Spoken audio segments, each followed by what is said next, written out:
Hey, I'm with Jeff Haynes of the PlayStation team, and today we're going to run through some alpha code of Killzone 2. This is the follow-up to the PS1 game, and is of course very highly anticipated. And Jeff, if you can just give us a little bit of what we're seeing right now. Sure, no problem. This is the intro of the game. You're Sev, you're part of Alpha Team. As you can see, most of your team is deploying off. Natko jumped off first, then there's Garza.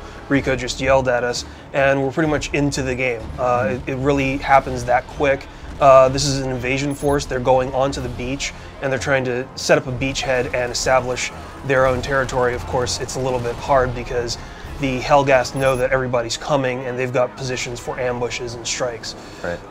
The one thing that you do notice is just how impressive the entire scene is. I mean, it's almost a Saving Private Ryan kind of a thing. You got guys on fire, you got guys getting shelled, people getting rockets flung at them.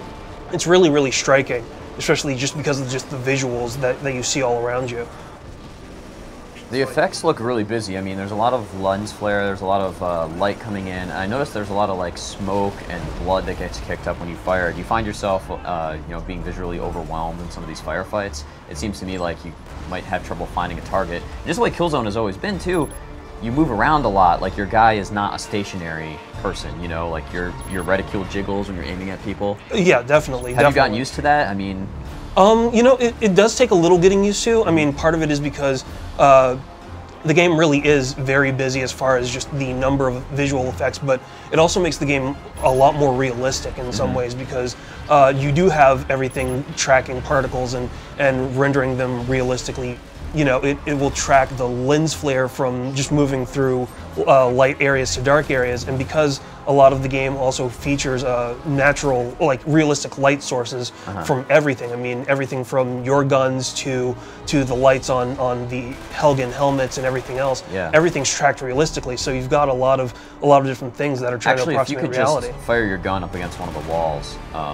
That's one of the things that we noticed when we first looked at this game is that, you know, when the burst of fire comes out of the front of your gun, it lights up everything around you. And that's just such a cool little attention to detail, but really striking when you're watching this game in action.